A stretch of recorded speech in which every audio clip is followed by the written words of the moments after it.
Welcome everyone to the Buddhist Society. It's lovely to see you all here. This is actually quite an auspicious day for us because it's the first day we've been fully open to the public since we locked down more than 2 years ago. Yeah, so it's lovely to share this special occasion with all of you. And today, the highest day in our calendar, the Buddhist calendar, we celebrate the birth, enlightenment, and passing into nirvana of the Holy One, the founder of Buddhism. A very special day. And we have with us also a very, very special guest, Venerable Seelawimala, who's the head monk and also Sangha Nayaka of Great Britain, and head monk of the Buddhist Vihara.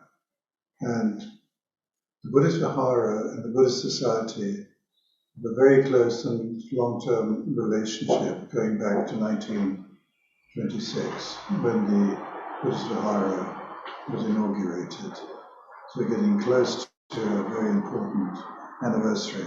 I won't take up any more of our time, but make a big welcome to Venerable Seelawimala, our dear friend, long-term companion in the Dharma, who's graciously come today with all the busyness to celebrate this special occasion with us. Bhante, thank you so much. Thank you. Thank you so much for your beginning remarks, very kind words. We celebrate the Buddha Day today, and my greetings to you, Dr. Desmond, Biddulph, the chairman of the Buddhist Society, is a long-standing good friend of our Vihara, and to me, myself as well, and to everyone, those who have attended to these ceremonies, and those who are connected to the ceremony via online. I convey my greetings of Buddha Day, wishing you a very peaceful, happy, joyful day. I start this ceremony with the puja. The words are available in the puja sheet, and also I do like to a little bhavana, metta, bhavana, meditation, and I would like to share some dharma with you today. That's the way I am thinking to conduct this Buddha Day service. Thank you indeed for inviting me. I start now.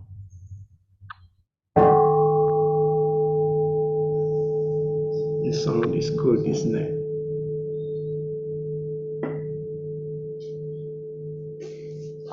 We follow the puja sheet. You all know this puja sheet. We take Buddha, Dharma, and the Sangha as our refuge.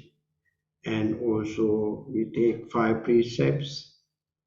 It's very clear, the meaning is there. Pali words are there. I follow the Pali word. You also can join with me. Sadhu, sadhu, sadhu. Namo tassa bhagavato arahato sama sambuddhassa. Namo tassa bhagavato arahato sama sambuddhassa. Namo tassa bhagavato arahato sama sambuddhassa. Let us recite together. Buddham saranam gacchami, Dhammam saranam gacchami, Sangham saranam gacchami, Dutiyampi Buddham Saranam Gacchami Dutiyampi Dhammam Saranam Gacchami Dutiyampi Sangham Saranam Gacchami Tatyampi Buddham Saranam Gacchami Tatyampi Dhammam Saranam Gacchami Tatyampi Sangham Saranam Gacchami Panatipata Veramani Sikkhapadam Samadhiyami Adinadana Veramani Sikkhapadam Samadhiyami Kamesu Michachara Viramani Sikkhapadam Samadhiyami Musavada Viramani Sikkhapadam Samadhiyami Suramilaya Majjapama Dattana Viramani Sikkhapadam Samadhiyami. Let us offer these offerings, flowers, incense, light and incense to the Buddha, reciting the Pali stanzas, gathas.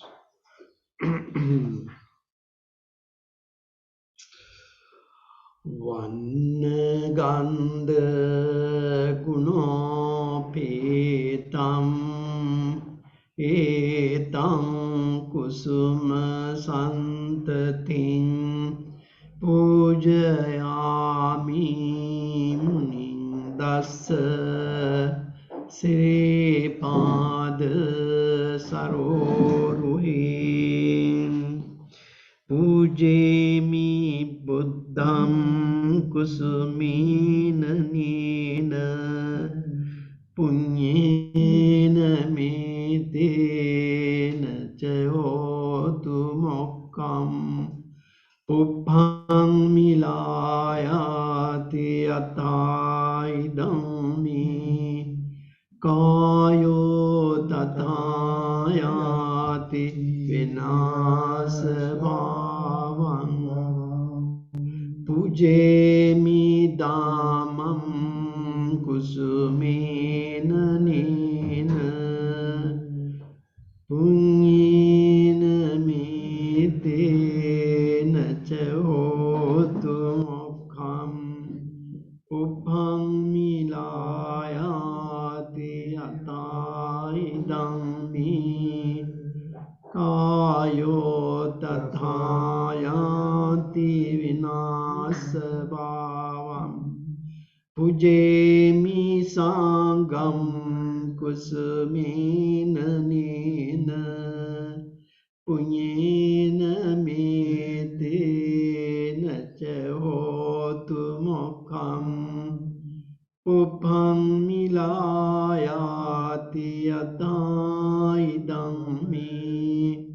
Kayo Tathayati Vinasabhavam Ganasarapaditena Dipena Damadansina Tilokadipam Sambuddham Pujayami Tamonudam Gandha Sambharayuttena Dupenam Sugandhina Pujaye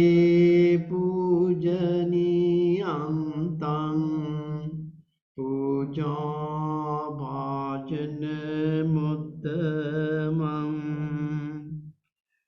ගන්ධ සංභාර යුත්තේන දුබේනං සුගන්ධිනා පූජයේ පූජනීයං තං පූජාභාජන මුත්තමං ඉති පිසෝ භගවාරහං සම්මා සම්බුද්ධෝ විජ්ජාචරණ සම්පන්නෝ සුගතෝ ලෝකවිදෝ අනුත්තරෝ පුරිස ධම්මසාරති සත්තා දේව මනුස්සානං බුද්ධෝ භගවාති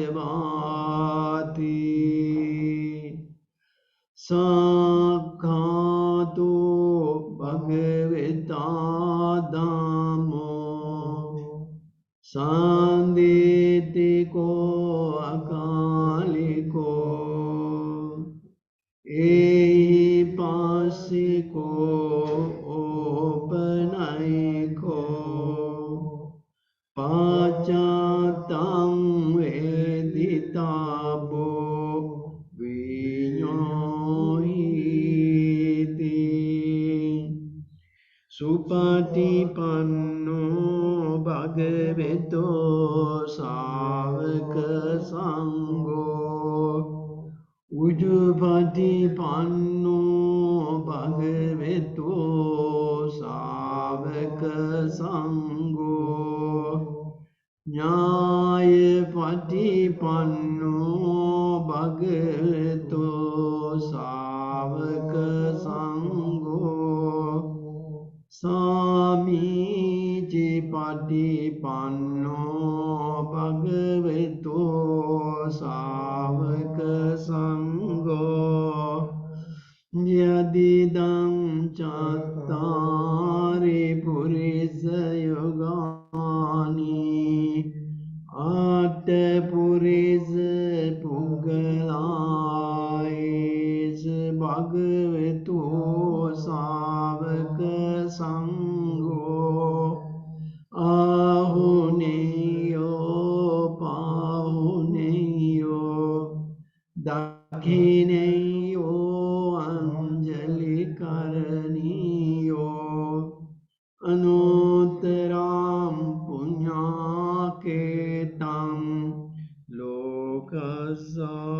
ලෝකසාති සාදු සාදු සාදු. So,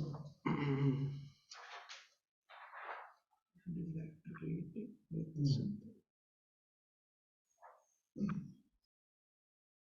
The Discourse on Loving Kindness.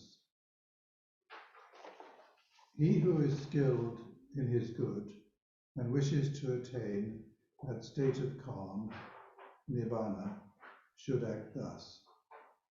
He should be able, upright, and conscientious, of soft speech, gentle, and not proud, contented, living simply, at leisure and unburdened, with senses calmed, prudent, modest, and without showing anxiety for support. He should not commit any slight wrong, on account of which my wise men might censure him. May all beings be happy and secure, may their hearts be wholesome.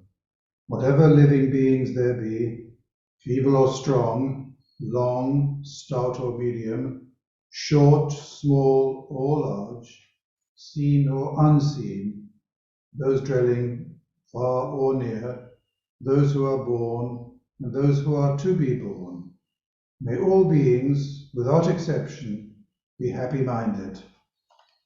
Let none deceive another, nor despise any person whatsoever in any place, in anger, nor ill will, let one not wish any harm to another.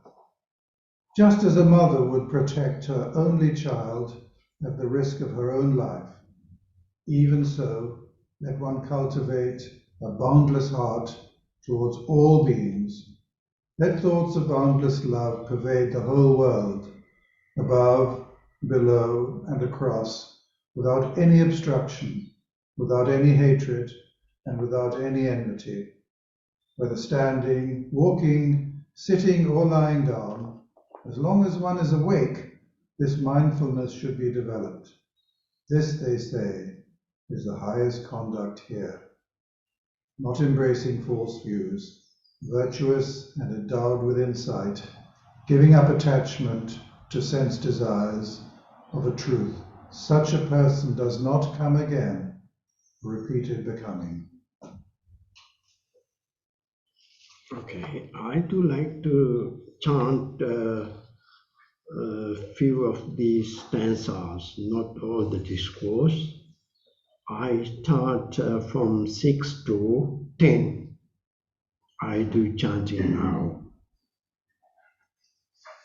Number 6, 7, 8, 9, and 10.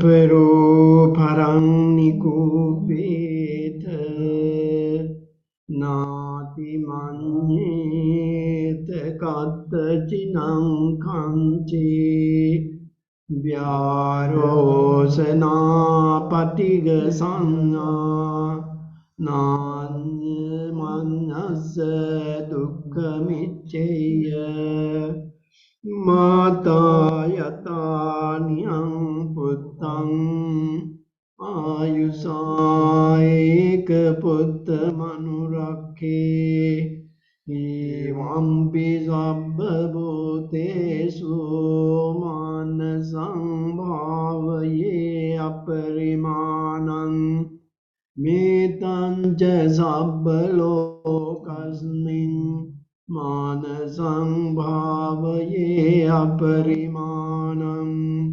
Uddhang adocha tiryancha Asambhadam aviram asapatam Titam charam nisinno sayano yavadasya vigatamido Etan sating aditeya Brahma metang viharang idamahu Detinja anupagamma silava Dasanena sampanno Kamesu vinayagedam Nahi jatu kabbaseyang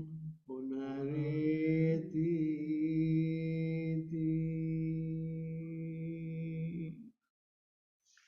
Okay.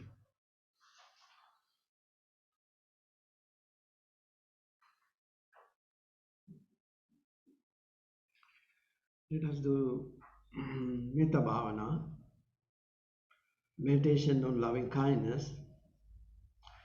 As we learn the discourse on loving kindness, this is the most important discourse regarding the metta quality, metta bhavana. So now the time to develop this metta quality in us. Metta is loving kindness. It is unconditioned love. It is universal feeling of friendliness. There is no any boundaries, regardless old boundaries, regardless any beliefs. We radiate. We generate metta in our mind and we radiate. Issue to radiate this metta to the entire world, to the entire universe, taking one by one groups. First, we generate metta, loving kindness, wishing our own well-being, our spiritual well-being, mental well-being, and our physical well-being, social well-being. We wish our well-being, especially our spiritual well-being. Then we, as the center of our practice of loving kindness, we share our metta with our family, your family, wishing their well-being. And then you can share metta with your near people, and metta with your friends, metta with your relatives, metta with if any unfriendly people, and metta in all directions, towards right, left, before, behind, above, below, in all directions.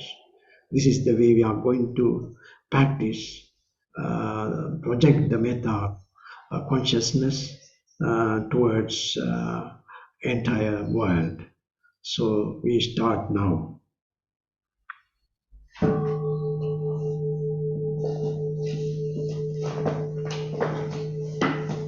We close our eyes gently and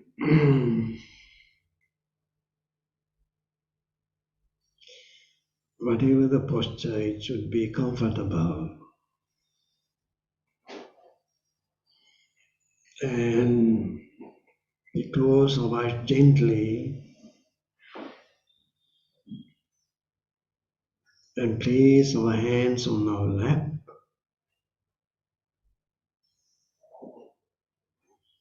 Keep our body straight with energized spine with its natural curvature.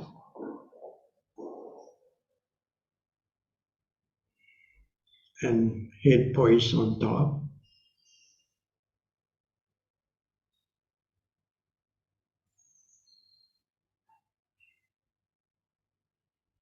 We can see our posture through our mental eye, and we relax our body. Start from our forehead, relax our forehead, eyebrows, eyelids. If there any tension around eyes, tense the area intentionally and relax. Relax our jaw, lips and tongue, especially jaw, and we relax.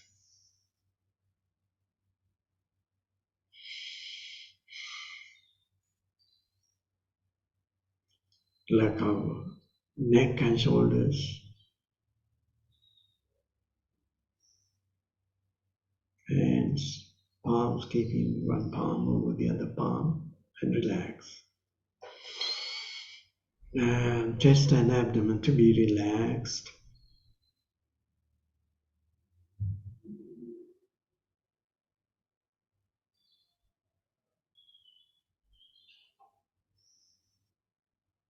For a little while, we focus on our breathing process.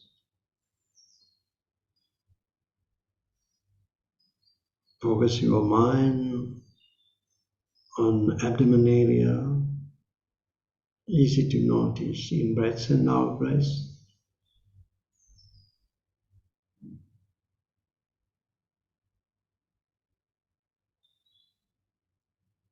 Notice rising and falling of your abdomen caused by breaths.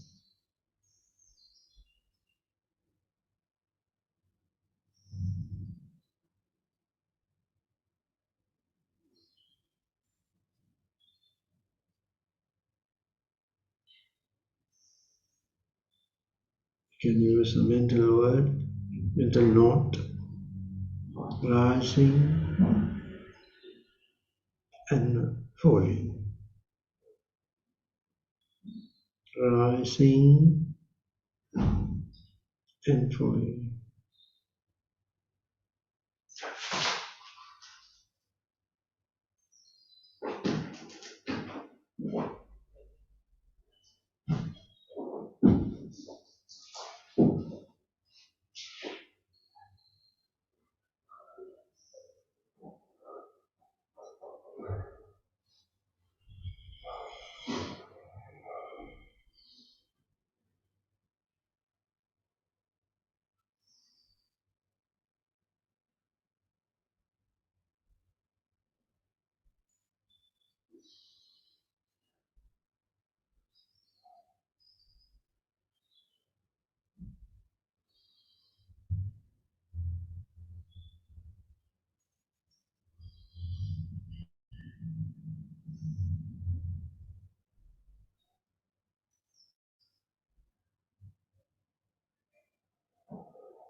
With this peaceful state of mind, we can develop loving kindness, visualizing your posture. We generate metta in our mind and radiate metta towards ourselves. May I be well and happy, free from suffering.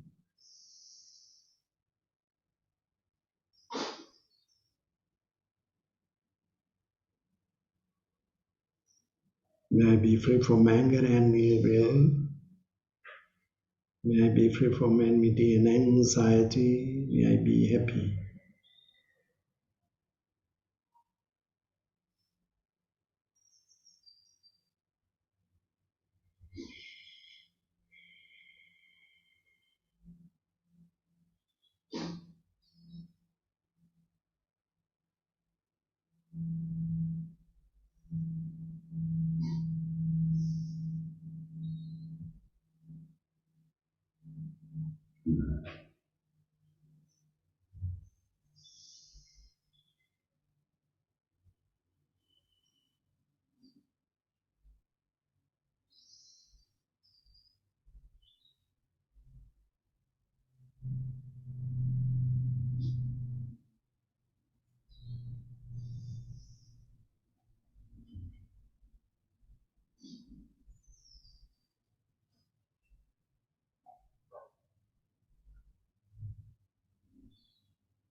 May I have a lot of patience, courage, determination, and understanding to meet and overcome the problems, challenges, and failures in my life.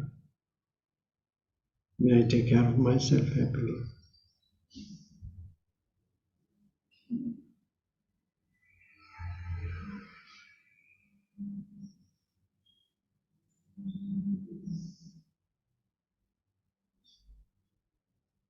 Generate metta in our mind and radiate metta towards your family, your loving children, grandchildren, parents, grandparents, your spouse, wishing their well-being. May they be well, happy, and peaceful.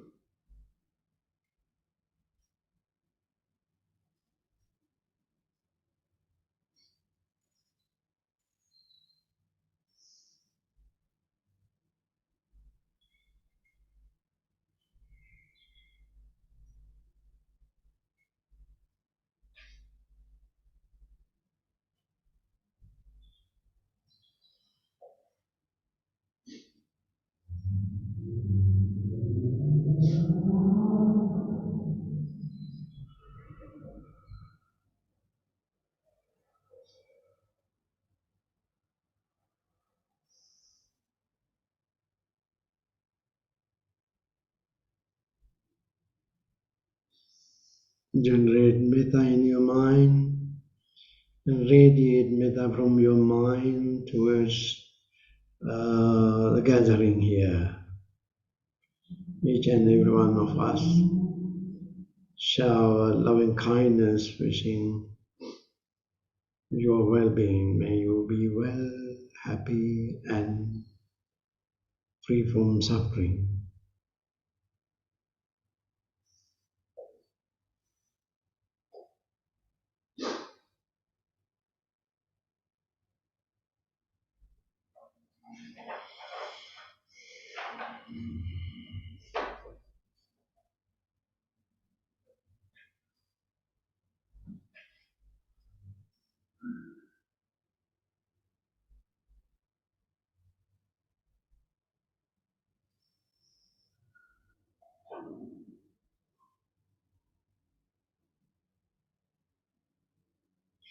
Generate metta in our mind and radiate metta from our mind towards our friends. If there anyone is not well, wish how him speedy recovery.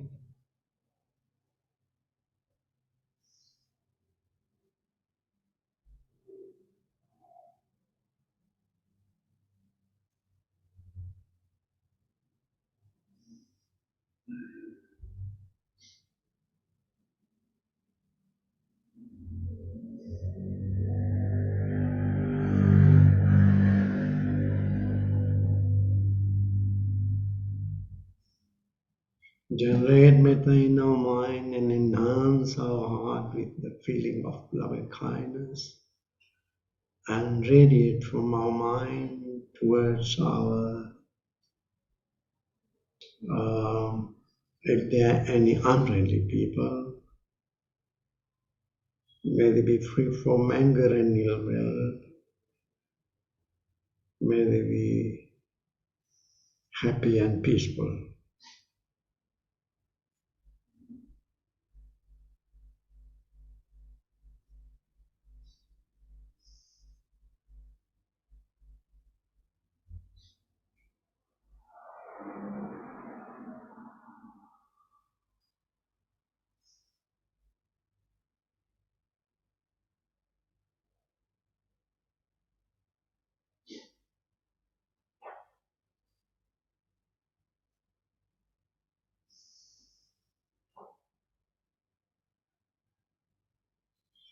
Generate metta in your mind and radiate loving kindness, metta from your mind towards all directions, regardless of any political beliefs or religious groups. May all beings be well and happy. To the right of us, left of us, before and behind us, above and below us.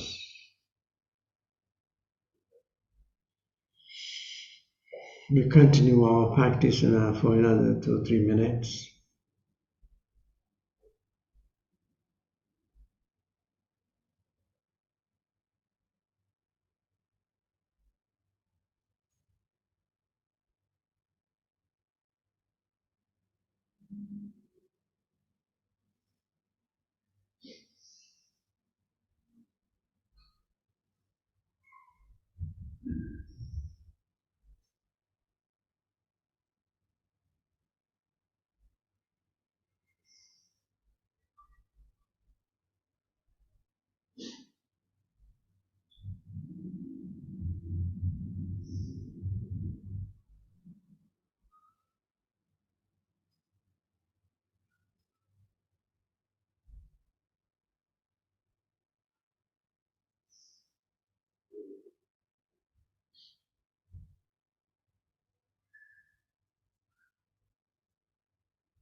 Sadhu, sadhu, sadhu.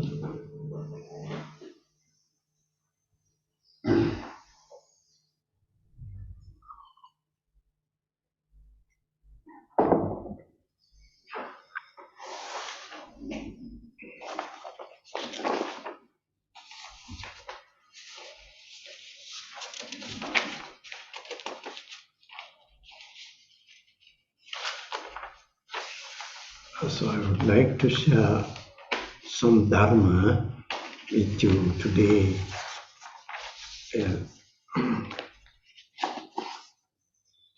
We are celebrating the Buddha Day.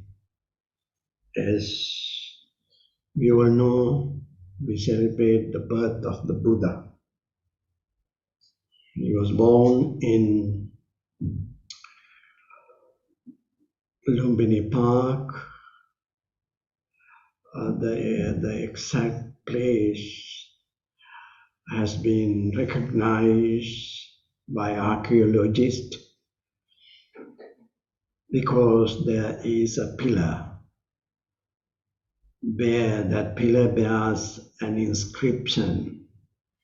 In the inscription it says, Emperor Asoka paid his respect. He visited the place, and it exactly says the Buddha was born in there. And we are so fortunate to recognize the holy place where the Buddha was born. At the same time, we celebrate the Buddha's enlightenment in Bodh Gaya under the great well-known Bodhi tree. He was meditating whole night and he undergone all the meditation techniques, and he realized Four Noble Truths, and he realized three knowledges of the past existence of his life, previous existence, and previous existence of others as well. And he developed another knowledge that he had eradicated all the cankers, asavakkhaya jnana. And then he realized he was enlightened, awakened one. In the Dhammacakka Sutta, in the first sermon of the Buddha, he says, until he realized the Four Noble Truths in 3 dimensions and 12 modes, the world, Mara, Deva, Brahma, and all human beings didn't call me as the Buddha, and I didn't claim that I attained the enlightenment. Whenever I realized the Four Noble Truths in 3 dimensions and 12 modes, the world, the Maras, Brahmas, Devas, and the human beings recognized me as the Buddha, and I understood I am the Buddha. So we celebrate his enlightenment as well. He spent another 45 years sharing his wisdom with the world, especially living in North India, in the river Ganges, the basin of river Ganges. He conveyed his message, how to lead a very decent life as good human beings, how to we take this opportunity as human beings to develop our humanity. He shared his wisdom, to everyone, those who met him, kings and peasants and poor people, children, women, Brahmins, and all recluses. Whoever he met, he shared his wisdom. He had something to say to everyone.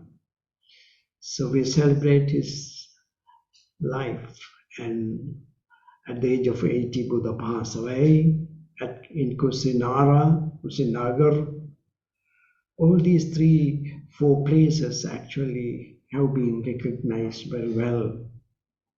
And Buddha in the Mahaparinibbana Sutta said, you can visit the places where I was born, where I have attained enlightenment, where I gave my first sermon in Sarnath, and where I pass away. Those places you can visit and develop your spiritual urgency to practice Buddhism, practice the teaching, practice the Dharma, to enhance our humanity and to become enlightened. But while reflecting upon the important event of the life of the Buddha, I have selected a topic for this talk is Yoniso Manasikara. Yoniso Manasikara is wise consideration. Wise consideration. I would like to spend a few minutes reflecting upon this topic. Yoniso Manasikara is being highly recommended in several programs of Buddha's teaching as an essential practice for the growth of wisdom, mental development, and spiritual attainment. Usually the term Yoniso Manasikara has been translated as wise consideration or wise attention. Manasikara means attention. Yoniso is derived from the word yoni, which means womb, origin, place of birth. Pay attention upon the very beginning of the thought process and wisely consider the object. In various translations, this term has been translated that fruitful consideration, appropriate attention, appropriate reflection, systematic attention, careful attention, like this. It works by fixing one's attention with a purpose or thoroughly tuning the mind towards the object, like the rudder of a ship. It directs the mind to the object. As Acharya Buddha Rakita says, it means purposive and meaningful thinking with a definite goal in view, rooted in insight to reality. As it explained in the Discourse of Mindfulness, the practitioner of mindfulness, keeping the mind in the present moment, he aware of the mind. He knows a lustful state of mind as lustful state, a hateful state of mind as hateful, a deluded mind as deluded mind, and concentrated mind as concentrated. He knows that. Then he recognized the object of the mind. Then, according to wise consideration, the meditator to be considered wisely about the object in his mind. Acharya Buddhaghosa, a great commentator in the 5th century, in his wonderful, marvelous book, Visuddhimagga says, wise consideration means right thinking and an attention to reality. For example, when an object is impermanent and yet one does not consider it as permanent and so on. This turning of the mind to the actuality of things, the repeated dwelling thereon and thinking, this is called wise consideration. The opposite of this method of thinking is ayoniso manasikara, unwise consideration based on greed, hatred, or delusion. The unwise consideration is distort the reality. One thinks other way around. It is like the traveler ends his journey in wrong destination. Mainly unwise consideration based on greed, hatred, or delusion. Another reason for unwise consideration is perversion. In Pali language, we say vipallasa. When a thing is impermanent, one considers it is to be permanent. When a thing really means an affliction, one considers it is to be happiness. When a thing is unsubstantial, yet one considers it to be substantial. When a thing is repulsive, yet one considers it is to be attractive. This consideration is called ayoniso manasikara. So let us see the danger of unwise consideration before we come to see the advantages of wise consideration. The Buddha asks, I quote, "And what monks is food for the rising of 5 hindrances?" You know what are the 5 hindrances as you are interested in meditation. Sensual desire, ill will, sloth and torpor, restlessness and worries, and doubts. The food for these 5 hindrances in this quotation says is unwise consideration. Visuddhimagga, Buddhaghosa says, a person who is a shallow thinker is like a ship drifting at the mercy of the wind, like a herd of cattle swept into the whirlpool of a river. So goes on revolving in samsara due to unwise consideration. The main points of the Sabbasava Sutta in the Majjhima Nikaya, very good discourse, to explain the 7 methods to overcome cankers. Here the Buddha says, I quote, there is wise consideration and unwise consideration. Monks, for one who unwisely considers, the unarisen cankers arise, and the arisen cankers increase. And monks, for one who wisely considers, the unarisen cankers do not arise, and the arisen cankers are overcome.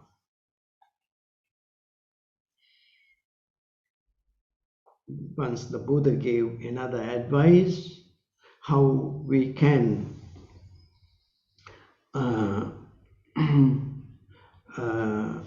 think according to for the goal of peace in our mind, to overcome our confusion. That advice was the Buddha gave to Bahya.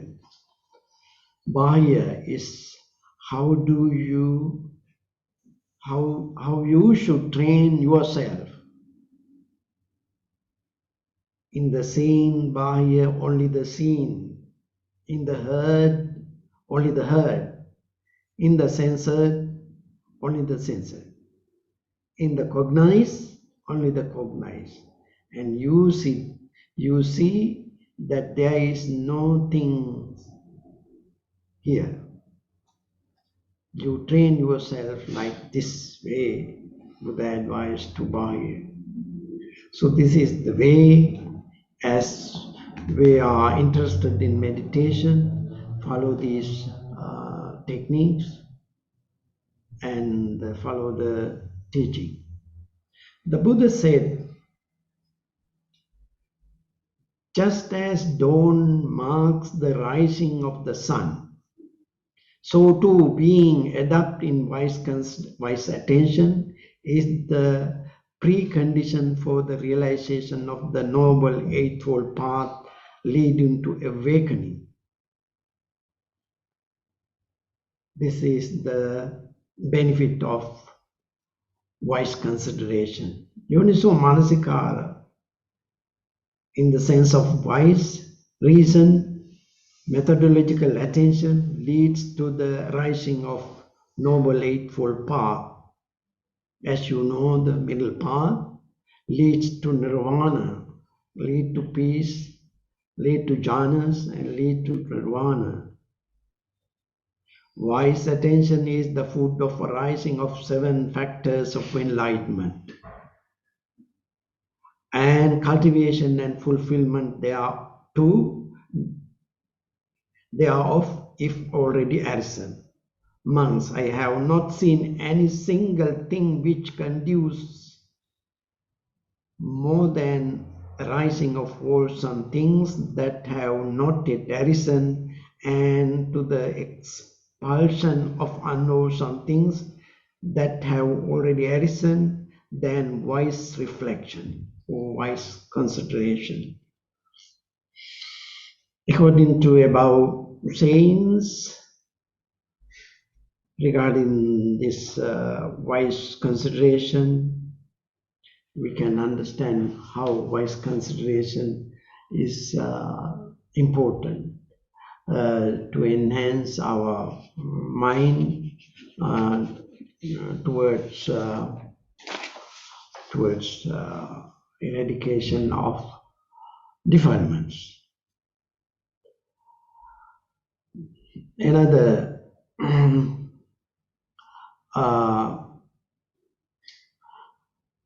subtitle means clear comprehension is part of meditation, what we call sampajanya. In the Satipatthana Sutta explain the proper way of practicing the fourfold mindfulness. In practice, we should develop fourfold clear comprehension. This comprehension is the clarity of our knowledge, which should be based on right attention and practice of mindfulness. It means seeing or knowing rightly, correctly, entirely. There is no confusion in the process of seeing. What are these 4 sampajanyas?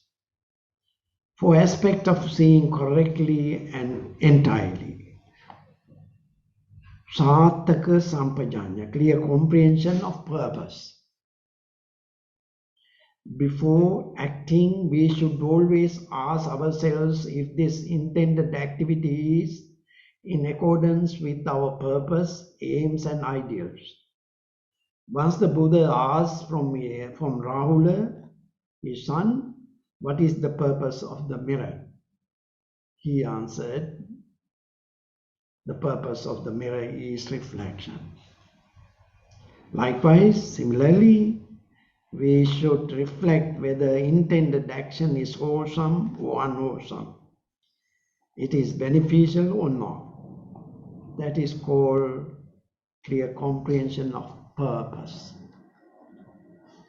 Sappaya sampajanya, clear comprehension of the suitability of the action. Skillful choice of right means. We reflect on what is possible or practical depending on time, place, and one's individual character. This is to prevent unnecessary failure brought about by trying to perform actions which are unsuitable or beyond our abilities. That is the suitability. Gochara sampajana, clear comprehension of the domain of experiencing.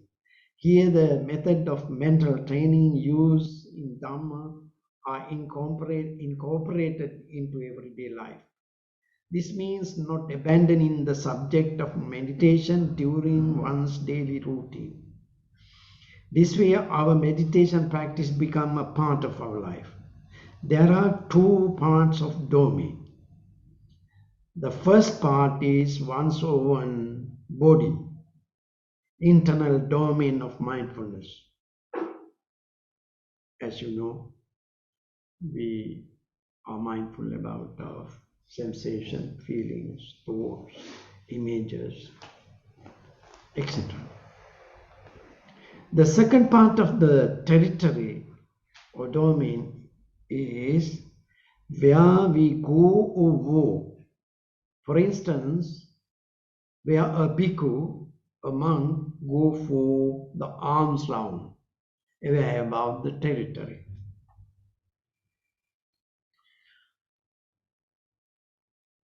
The last one is asammoha sampajanya, clear comprehension of reality or non-delusion. This comprehension is to remove the fundamental misconception of a permanent, lasting self. We understand there is no abiding personality behind the performance of the first three kinds of sampajanya. The action is performed by its own sake and not defiled by any sense of self. There is a beautiful story of the territory of awareness in the Sakunagi Sutra. Sakunagi Sutra. As I said, the territory, awareness of the territory. Once a hawk suddenly swooped down on a quail and seized it. Then the quail, as it was being carried off by the hawk, lamented, "Oh, just my bad luck and lack of merit, that I was wandering out of my proper range and into the territory of others. If only I had kept to my proper range today, to my own ancestral territory, this hope would have been no match for me in battle." "But what is your proper range?" the hawk asked. "What is your own ancestral territory?" the quail replied. "A newly plowed field with clumps of earth all turned up." So the hawk, without mentioning his own strength, let go of the quail. "Go, quail. But even when you have gone there, you won't escape me." Then the quail, having gone to a newly plowed field with clumps of earth all turned up, and climbing up on top of a large clump of earth, stood and taunting the hawk.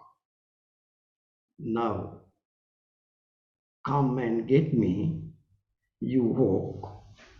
Now come and get me." So the hawk, without bragging about its own strength, folded its two wings and suddenly swooped down towards the quail. When the quail knew the hawk is coming at me full speed, it slipped behind a clump of earth, and right there the hawk shattered its own breast. This is what happened to anyone who wanders into what is not his proper range and the territory of others. This is the Sakunagi Sutra Discourse.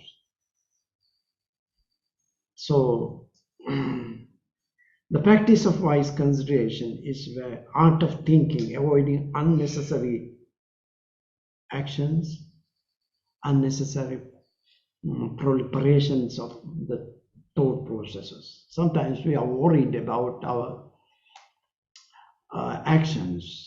We think, why I have done this and that.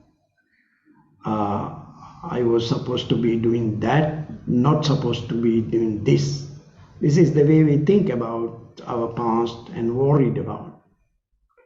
If we wisely consider about our object before we act, according to our state of mind, as we are meditators, we can notice that I am angry, I get angry, the object is this, my intention is that, so we can avoid some actions and we can do good deeds.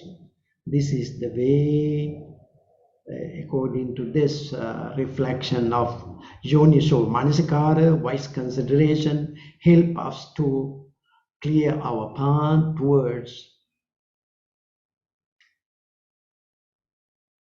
enlightenment, towards a peaceful, happy life.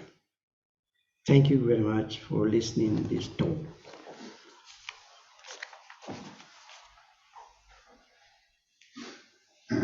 I conclude my talk. I think there might be one or two questions from the audience. I'm just going to see. If you have any questions, you're most welcome to put them into the chat at the bottom.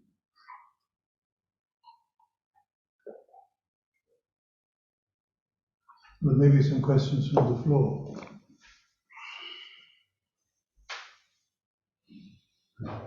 Yes. Venerable Seelawimala, how far, if at all, is this discourse, which I take to be an ancient one, though I haven't heard it before, thank you very much for it, how far is this discourse reflected in current teachings by members of your order, and can you cite a particular example of its representation in writing, preferably, for the benefit of us ignorant Westerners? Is there a more up-to-date version of what you've said today, coming from a member of your order?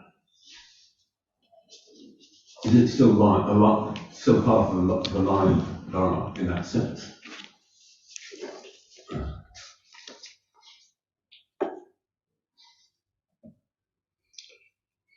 You asked about this wise consideration. Yes. How we practice in our society. I have explained guidelines for this.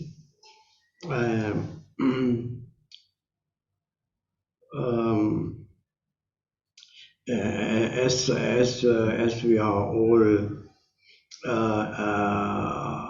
interested and practitioners, Buddha's teaching, especially meditators, this reflection, wise consideration, is actually very much helpful for us to have a pure life. The community of the Sangha, we need the purity of our life. So therefore, this practice of wise consideration is essentially important before at the beginning of the day, we reflect upon wisely what are the programs and what are to be done. And this way the words and our thoughts and our actions can be directed in proper way according to the teaching and according to the experience of our life. I think that's okay.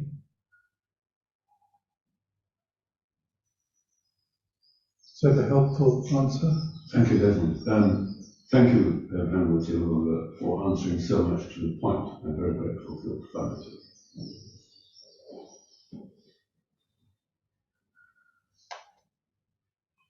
It doesn't matter what sort of question one has. Any question will do, you know. If you have any question in your mind, now is the time to ask. Yes? Can I ask one of the metta bhavana practice? I'm sure it's a question you've had many times. When you think of giving kindness and goodwill to all beings, when you see such ugliness in certain parts of the world, selfishness, war, cruelty. How do you manage to overcome that in your meditation practice and think well of that sort of horrors, what's going on? Yes, it is challenging actually. The world is, it is very chaotic and turmoil, not following this teaching of metta, but certainly there are many benefits of practicing metta. The world organizations are there. So the world, like UNO and other things, they all are concerned how to develop peace in the society. And they have accepted some common rules that should be followed by all the countries to have a peaceful world. So if the world is peaceful, I hope then they all have love to each other, respect to each other. We say metta, they say respect to others, respect to human rights, but they don't know what is metta, but they follow some kind of rules to develop peace. But as you said, the world is not always, it is very confused and very problematic situation. It is the nature of our human beings, human mind.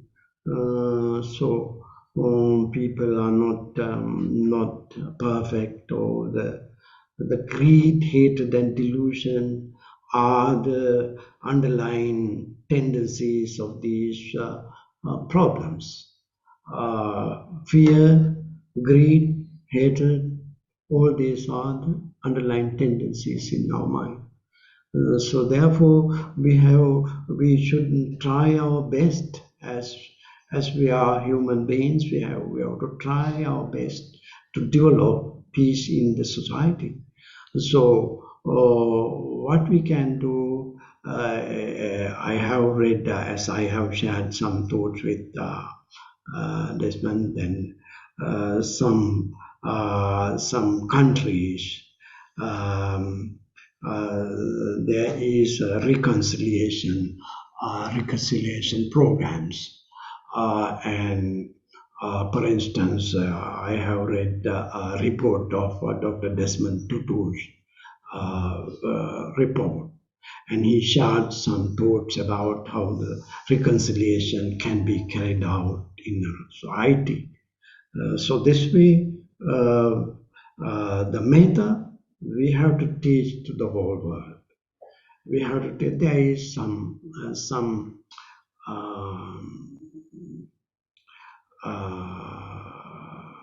problems, but metta is good for everyone.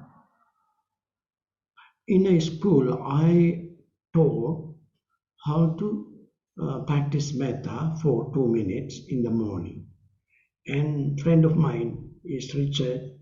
He's a headmaster. He says, Bhante, this practice in the morning very helpful to keep silence in the whole school, and it influenced to the other programs of the school throughout the time. So this way, it can be promoted to our society. Forgiveness is a very, very important practice connected with metta, and it is based on wisdom, as Dalai Lama has said. Forgiveness is not expressing the words, but it should be based on wisdom. There should be knowledge about why we have to forgive. So therefore, all these things are not disturbances for our practice, for our own practice. We can have peace in our mind.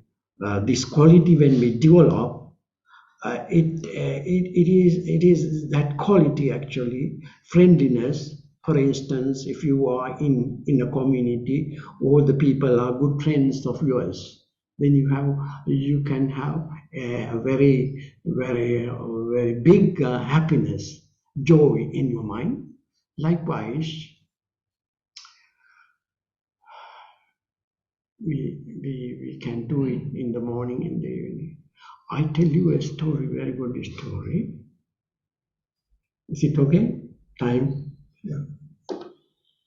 One lady in my class, meditation class, she came to my meditation class in the Vihara. One day she asked me, Bhante, can you do some chanting for my trees in the garden? I asked, what?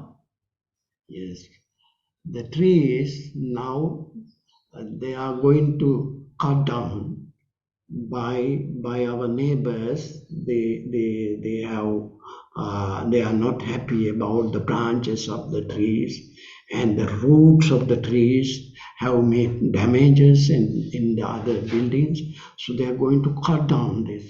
Can you do some chanting for my trees? And I was so curious what to do. Then I think, okay. She was thinking like magic, you know. Then I thought, well, do. So I can do, and I did chanting and gave some water to go and throw to the trees. At the same time, I asked, do you talk with these people? No, they are not my friends. They are utterly enemies, unfriendly people. Oh, you can't preserve your trees. You can't preserve your trees if you are angry with them. If they are angry, they let them to do so, but you have to do metta. Metta, yes, you have to do metta towards these people, toward neighbors. And he was very, very, very thoughtful and thinking, how can I do? They are not friendly at all. Well, if you want to preserve your trees, you have to do metta. How can I? Throughout the night, if they come to cut the trees on the following day, throughout the night, meditate metta. Sit there and meditate. May they be well, may no troubles come to them, may they be free from anger. Like this way you meditate. That is the condition, okay? And she said, I try. No, you must not try. Try is not enough. You must. Then you meditate and you have to talk with these people. Then following day, she had gone to the gate to the door when the main person who made these troubles, and he said, I'm so sorry, Richard. I'm so sorry. the streets made you so much troubles to you. I'm so sorry about these things. That's the first word after many years they have exchanged. Apologize. That made a big change of the man. His neighbor's mind changed. And he stopped a little while and he left to work. And it's a miracle of metta. Miracle of metta.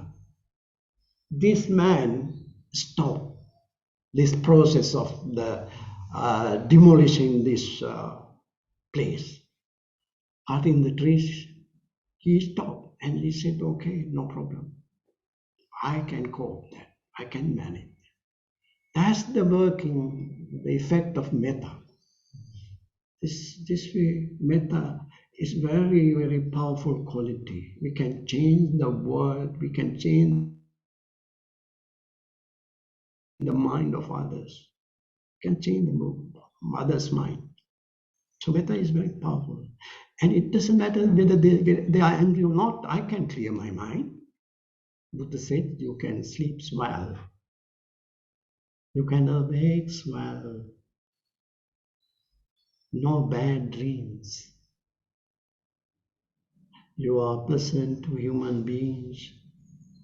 Not only that, you are pleasant to inhuman beings. Means spirits. There are spirits around. You are pleasant to spirits as well. You can concentrate easily. You can die peacefully. Metta is a very, very high spiritual quality. Thank you.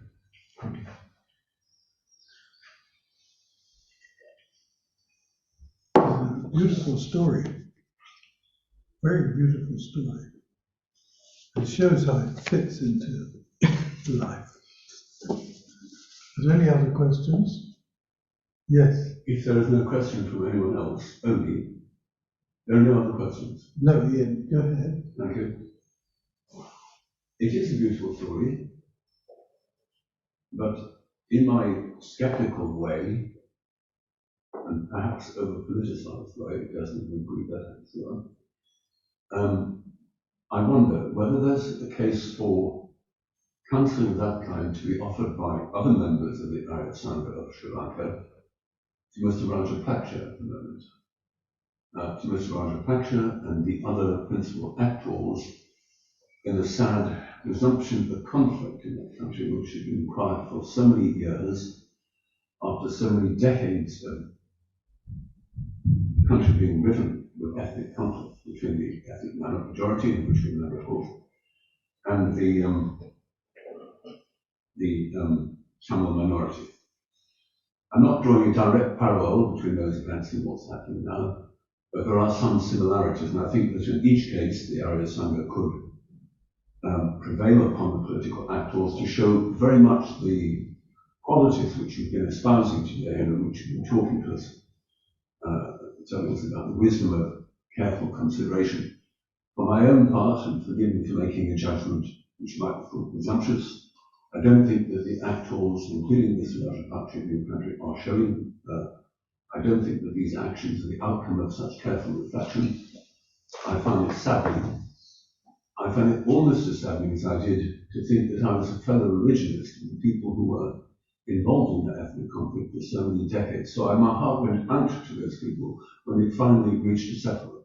You could be so proud that it had been reached a settlement, and now we're seeing something very similar again. Do you agree? And if so, what would practically be done about it?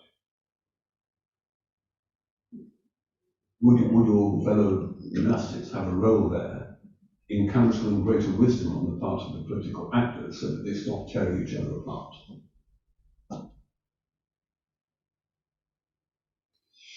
So sad to learn the situation. Currently, there are some troubles in the society due to lack of all the facilities. This trouble was arisen due to lack of so many things which are essential for the life. For instance, no electricity, no gas, no milk powder for children, etc. Essential things for human life have lack of these things. The trouble has arisen, and also there was another. I know there was a war for many years, political troubles, but I was very upset, as you said. Why such a peaceful country change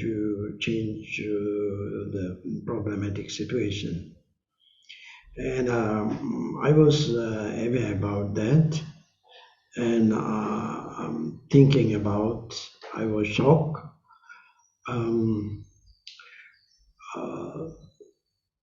This is the way during a wartime. In a wartime,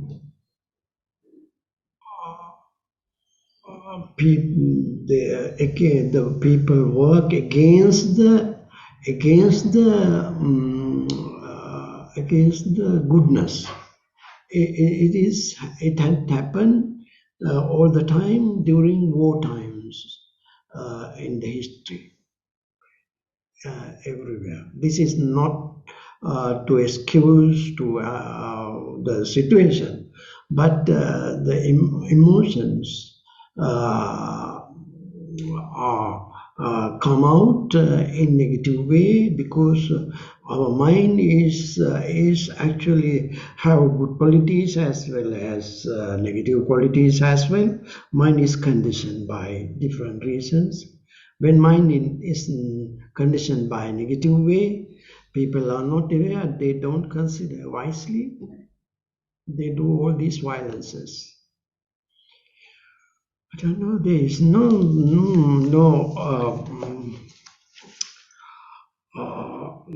proper real answer for this, but I can see the Buddha's teaching. But the practical situation, as Buddha said in the Aganya Sutta, because of poverty, people start to steal. Because of poverty,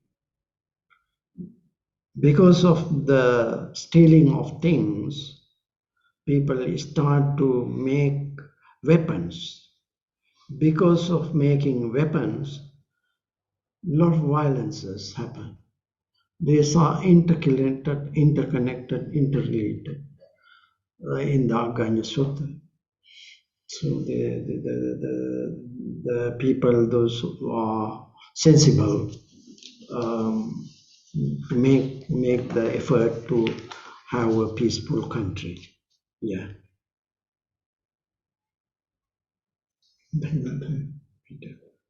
I think people also forget that the Buddha's primary teaching is for peace inside. Peace inside is established, possible, but peace outside can be established. But the Buddha's primary teaching is for inner peace, not to look for it outside, find it inside. Are there any more questions from anyone of our audience too online? Anyone like to ask a question? Please do if you'd like to.